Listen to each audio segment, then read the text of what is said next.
مکاشفہ 12واں باب۔ پھر آسمان پر ایک بڑا نشان دکھائی دیا،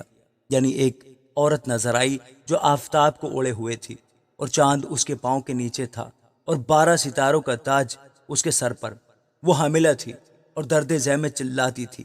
اور بچہ جننے کی تکلیف میں تھی۔ پھر ایک اور نشان آسمان پر دکھائی دیا، یعنی ایک بڑا لال اژدہا۔ اس کے 7 سر اور 10 سینگ تھے، اور اس کے سروں پر 7 تاج، اور اس کی دم نے آسمان کے تہائی ستارے کھینچ کر زمین پر ڈال دیے۔ اور وہ اژدہا اس عورت کے آگے جا کھڑا ہوا جو جننے کو تھی، تاکہ جب وہ جنے تو اس کے بچے کو نگل جائے، اور وہ بیٹا جنی، یعنی وہ لڑکا جو لوہے کی عصا سے سب قوموں پر حکومت کرے گا، اور اس کا بچہ یکا یک خدا اور اس کے تخت کے پاس تک پہنچا دیا گیا۔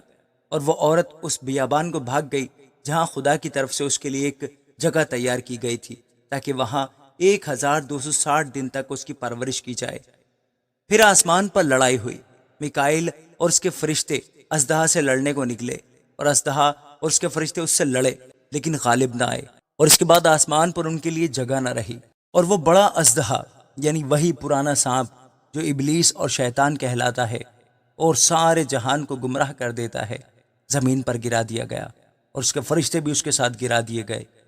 پھر میں نے آسمان پر سے یہ بڑی آواز آتی سنی کہ اب ہمارے خدا کی نجات اور قدرت اور بادشاہی اور اس کے مسیح کا اختیار ظاہر ہوا، کیونکہ ہمارے بھائیوں پر الزام لگانے والا جو رات دن ہمارے خدا کے آگے ان پر الزام لگایا کرتا ہے، گرا دیا گیا ہے۔ اور وہ برہ کے خون اور اپنی گواہی کے کلام کے باعث اس پر غالب آئے، اور انہوں نے اپنی جان کو عزیز نہ سمجھا، یہاں تک کہ موت بھی گوارا کی۔ پس اے آسمانوں اور ان کے رہنے والوں، خوشی مناؤ،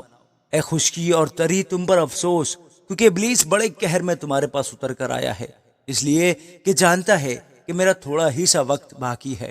اور جب اژدہا نے دیکھا کہ میں زمین پر گرا دیا گیا ہوں، تو اس عورت کو ستایا جو بیٹا جنی تھی، اور اس عورت کو بڑے عقاب کے 2 پر دیے گئے، تاکہ سانپ کے سامنے سے اڑ کر بیابان میں اپنی اس جگہ پہنچ جائے جہاں ایک زمانہ اور زمانوں اور آدھے زمانہ تک اس کی پرورش کی جائے گی۔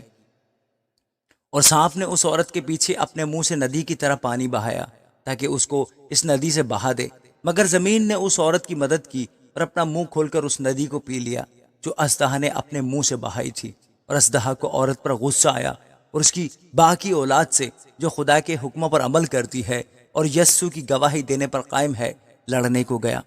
آمین۔